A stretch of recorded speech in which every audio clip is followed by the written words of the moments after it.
Hey, Tom Manney here, agronomist with Golden Harvest in Indiana.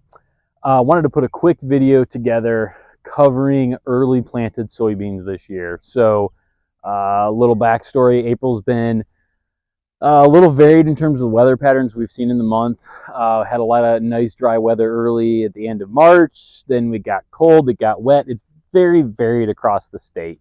And so depending on where you're at, you could have been able to put out some earlier planted beans, at least earlier than the year that this year would dictate.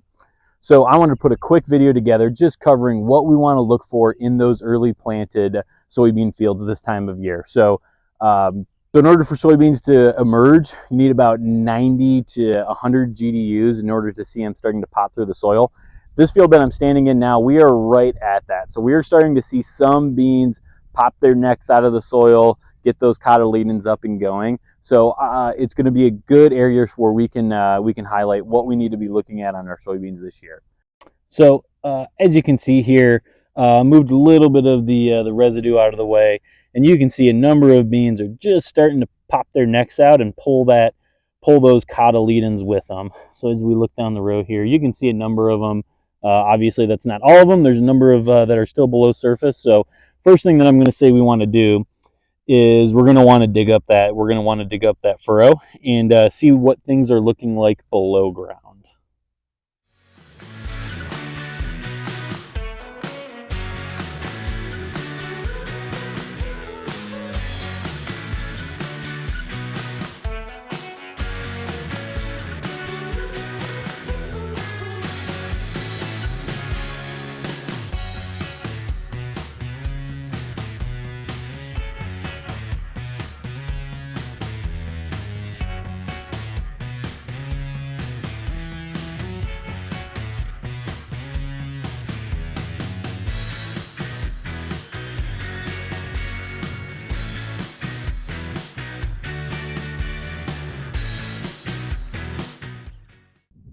Okay, so I got them lined up here essentially in terms of quality or health of the seedling.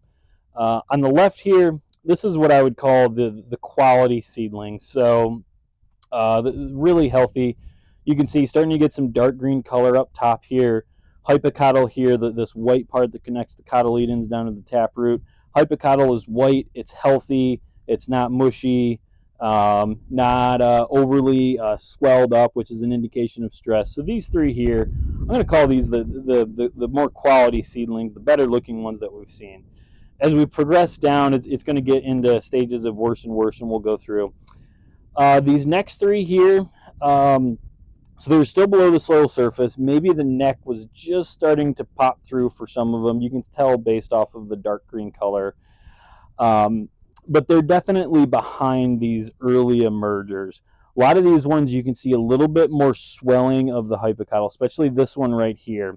This one in particular I know was pretty compacted in, so you can see how that hypocotyl is swelling up just a little bit. That is an indication of stress. So it's having a hard time pulling those cotyledons, pulling that what was the seed, pulling it up and out of the soil. Tends to be, you can see it because of compaction, residue. I mean, all sorts of different stressors can cause it, but typically that is what we're going to see.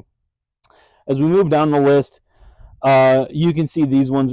This is you can see a little bit of this corkscrewing here. Again, this is an indication of one of two things in my book. One, compaction, so the soils were a little bit tight, a little packed in. You can start to see that hypocotyl and that taproot start to corkscrew a bit because it's trying to find the easiest path up and out of the soil profile. So you do see that. These ones, all of the hypocotyls are quite swollen, definitely compared to the healthier plants on the left. So they are quite swollen there, so definitely an indication of stress. The other one, as you can see, is the neck here. See the length of the neck compared to where the hypocotyl is. Especially looking at where the seed is, that is going to be an early flag of potential broken necks, where it's having a hard time pulling those cotyledons out of the soil profile, and eventually it just breaks its neck off, and either the cotyledons stay in the soil or the plant is overly damaged from it, hard to come back from it. So these are some ones that are having a tougher time emerging, especially this one here. Just look at how corkscrewed it is. It was really having a tough time trying to get up to the soil surface. And then all the way on the right here, these are the ones that just really struggled to get going. Could be a moisture issue. Maybe it was delayed in terms of imbibing moisture compared to the other plants here. Could have been planted a little bit deeper and just had some colder soils to fight. So there could be a number of things that went on here, but these are the ones that these guys just aren't going to make it. I mean, look at the neck on this one. You know, look how long it is. And this was probably still about 3/4 below the soil surface. I tried to kind of line them up best I can in the furrow where these guys were popped out of the ground, and then these ones were a little bit below ground yet. So these ones were well below ground and just having a tough time making it. And I highly doubt they are going to eventually make it. This one's hypocotyl was just all twisted up, just didn't know where to go. So a lot of that could be an indication of earlier colder soils, struggled for moisture, could have been residue. There's a bit of residue out in this field from both cover cropping and from the corn residue. So could have got some residue hairpinned in the furrow, caused some moisture ambitional had issues imbibing moisture. So any number of issues here, but really this is what we're looking at, and this is how I would evaluate some of the different issues that you might see in the field. So again, these really good, no issues. These ones probably are going to be okay. They'll eventually make it, but they are going to be prone, especially if they're still below the soil surface, to a crusting event. If that could happen, then it would really have issues getting out of the soil. And then as we get to the further to the right here, more and more of these aren't going to make it, and they're just going to wind up rotting in the furrow. As of right now, even these ones on the right, we've had pretty good temperatures, pretty nice and forgiving weather patterns.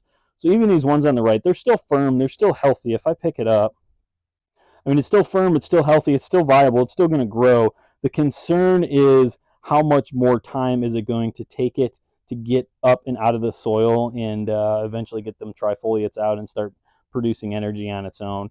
As of right now, seedlings just living off of what's stored in those cotyledons until it can get up and get the factory built. So that's what I'm looking at here. Again, big things. One is the hypocotyl this time of year. We want to look and see if there's any swelling there. That's an indication of stress. Here's a really good one that we can get a nice close-up view of. That hypocotyl is very swelled. All this different corkscrewing, just trying to find its way up and struggling.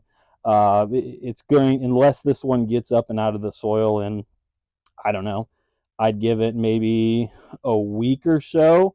I think it's going to run out of energy. But as of right now, it's still firm and healthy, and it's still going to be trying to do what it wants to do, which is get out of the soil. But those are some of the things that I'm looking at this time of year.